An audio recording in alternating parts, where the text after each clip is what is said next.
Hi, this is Aaron from Red Fang, and you are watching Bucketlist.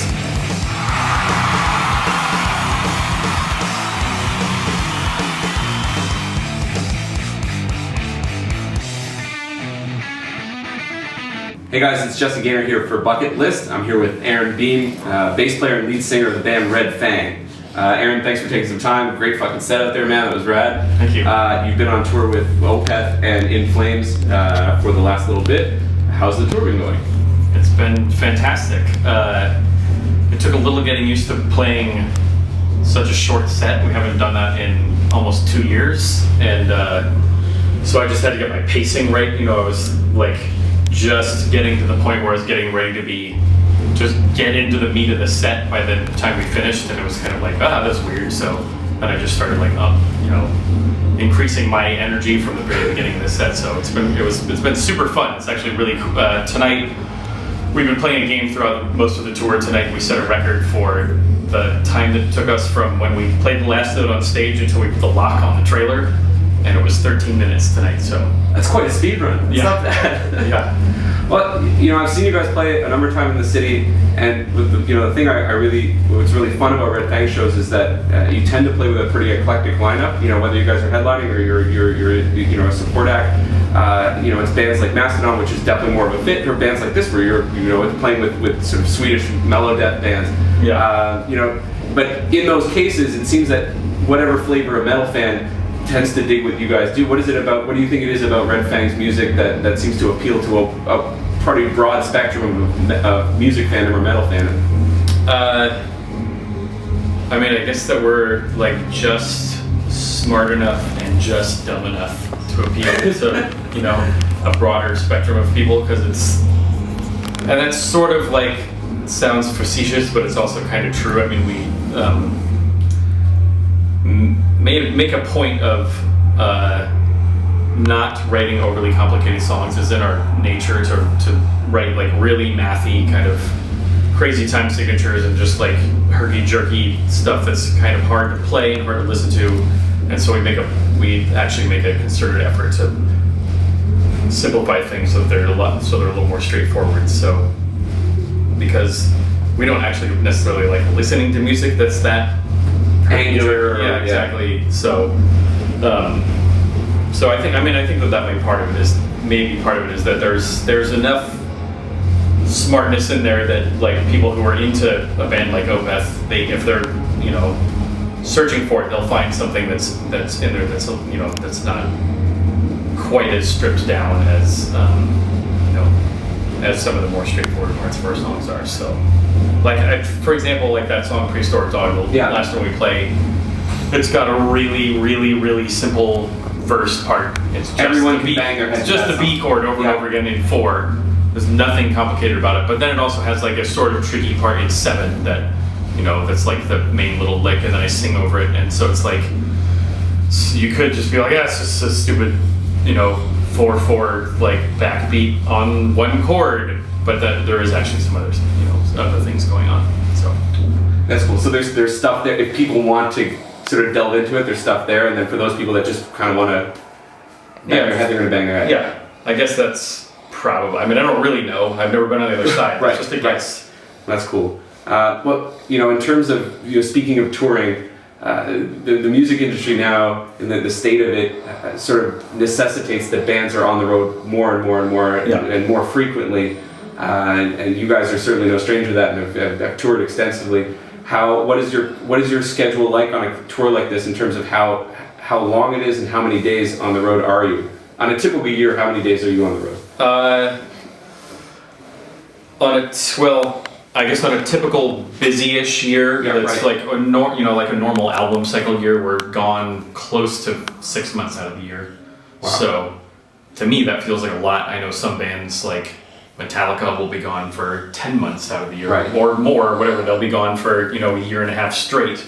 But we don't live like a super cushy lifestyle on the road, so it's a little bit harder for us to go on much.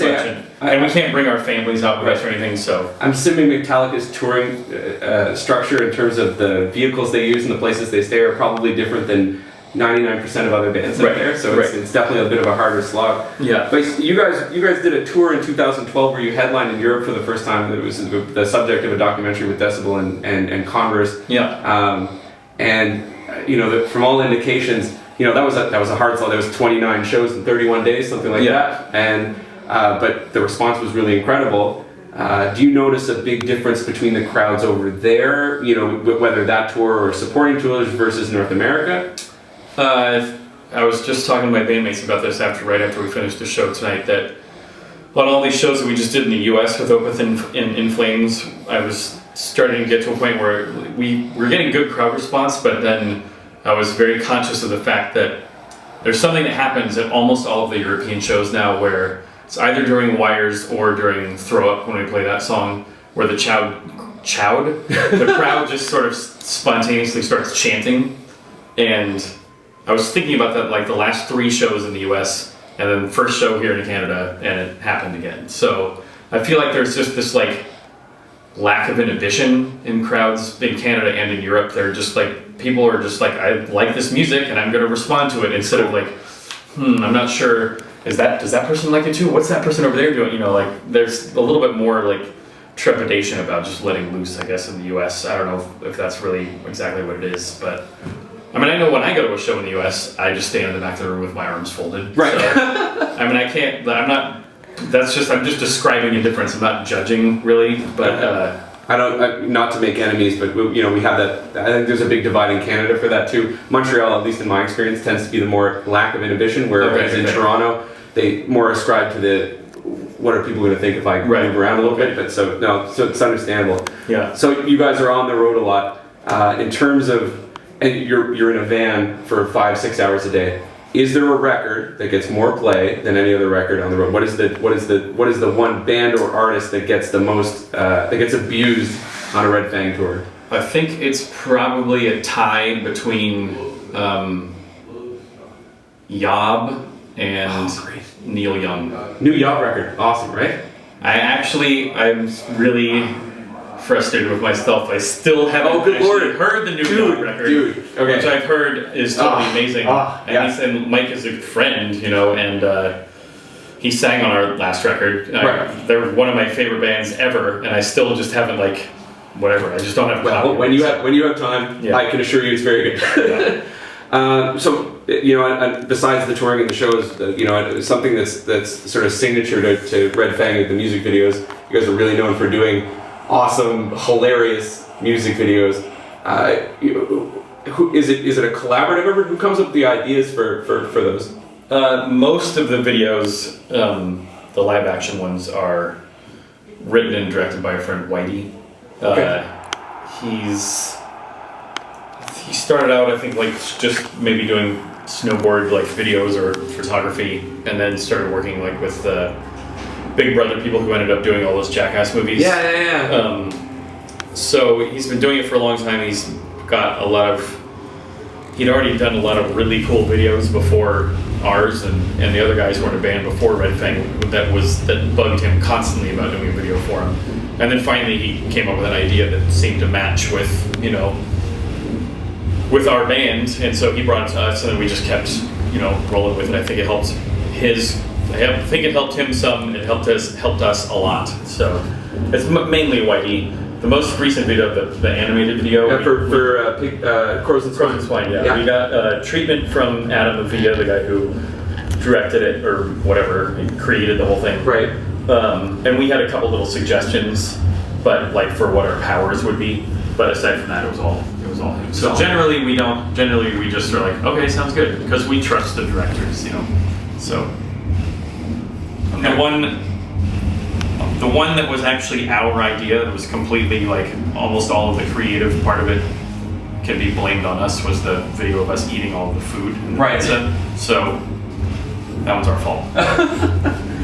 All right, on the subject of videos, and I'm sure I'm not the first person to ask you this question, but have you seen the video for Mastodon's High Road, and are you flattered? I haven't seen it. I've heard about it, but this is one of those things that I'm just terrible with media these days. Okay. So I just I'm not on Facebook, so like people send stuff around and I check this out, and I just miss all that stuff. So I've heard about it, but I haven't seen it. I'm sure you've heard about it. Yeah. It's just, for those of you who haven't seen it, go check it out. It seems highly influenced by the video from Prehistoric Dog. Okay. But anyway, in terms of, it's a question we normally ask people because the site's called Bucketlist is, what's on your wish list. So you guys have played with, you've had supporting acts and been the supporting act to a lot of incredible bands. Yeah. Are there bands, if you could share the stage with anybody, that's currently playing, what would be your dream lineup that Red Fang would be a part of? Well, I mean, it would be a lineup that it wouldn't even necessarily be like musically, it would just be a lineup that I would be super excited to watch. So what is that lineup? And it would be, Yob would be on there, of course. If it was, I have to always put conditions on everything, but if we were on the lineup too and we were touring with them, I would want to have Soundgarden on the lineup as well. Wow, interesting. Headlining, because they're a really big influence on actually everybody in the band, and I also think it would be a perfect fit for us to tour with those guys.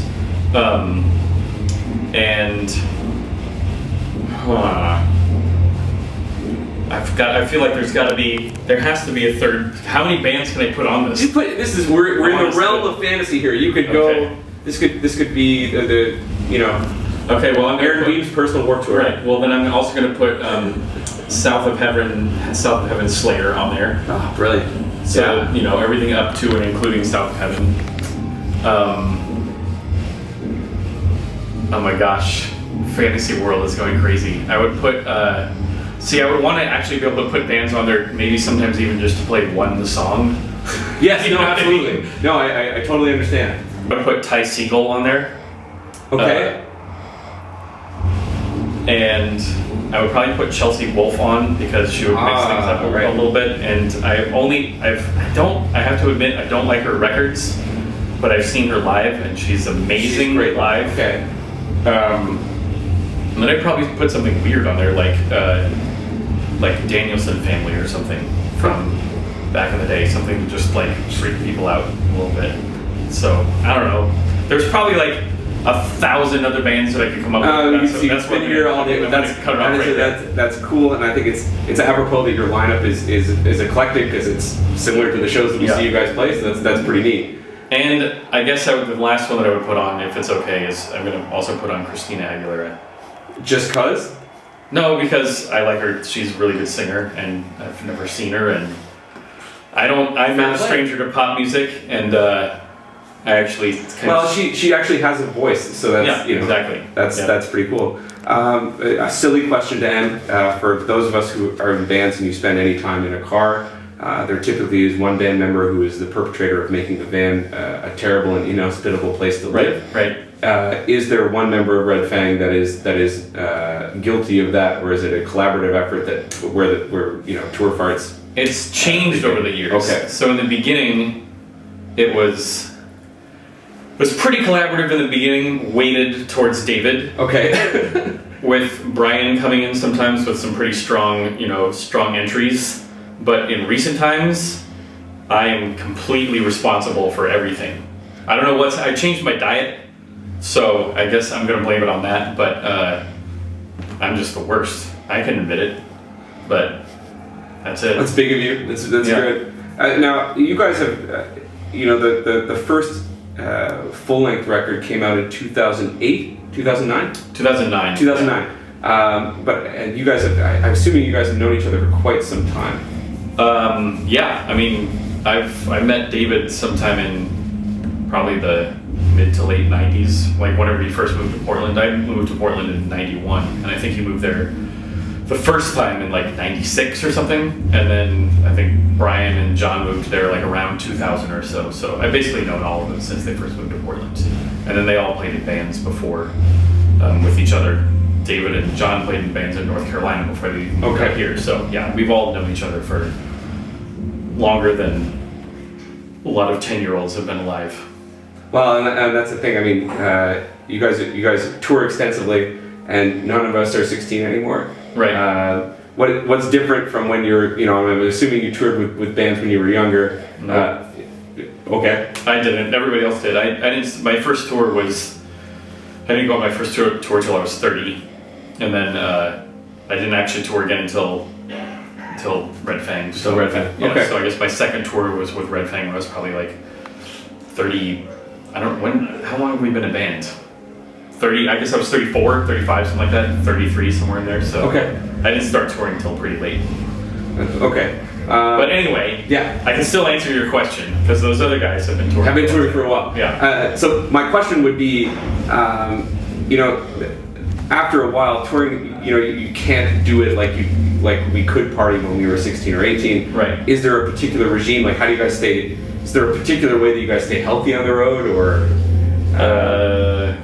is it just tons of beer? And I don't know if we all stay healthy on the road. I mean, people, seems like everybody's slowed down a little bit, and people go for, we go for walks and stuff. I don't really drink anymore. I mean, I was off and on for a little bit the last year, but I took almost a year off, and then I drank one day on this tour. I had 3 drinks, and I got wasted. But yeah, I mean, just speaking personally, I just basically don't drink very much, and I eat like pretty healthy, mostly vegetarian, Okay. and I exercise as much as possible. I go for long walks, and I do like little like body weight exercises or whatever. So, because I was starting to lose my mind, so I have to do all that stuff to maintain my sanity. So, I mean, I wasn't like about to go to the hospital, but I was just getting to a point where it was like I couldn't take being on the road anymore because it's hard. So it's fair. That's what I do, and it works. Well, good. That's awesome. Yeah. So, to end off, you guys released an album in 2000. Whales and Leeches came out in 2013. Mm-hmm. You had an acoustic record that came out. It was sort of an EP. There was 8 songs. Is there a plan for what's next? We're probably gonna do. Hopefully, we've been talking to Volcom about doing just like a 2-song, 7-inch, maybe a couple covers, maybe one new one cover. Oh, cool. But as soon as we're done with this tour, we're home until basically near the end of April. So we're going to just be writing that whole time. And we don't really have a plan for recording. We just want to see how writing goes. And then once we have enough material, then we'll then we'll book some studio time. Okay. So we're just going to try to be a little bit more relaxed. Just, 3 days a week, just get in there and just work stuff out and see what happens. So I'm excited for it. Just try to make it a little more fun and, less like work and more like a hobby. Right. Well, Aaron, listen, thank you very much. I appreciate the time. Great show tonight. Thank you. Hopefully we'll see you again. Come back to Montreal as soon as possible. I hope so. I love it up here. Thanks very much. Thanks a lot. That's Jesse with Aaron Bean from Red Fang for Bucketlist. See you soon.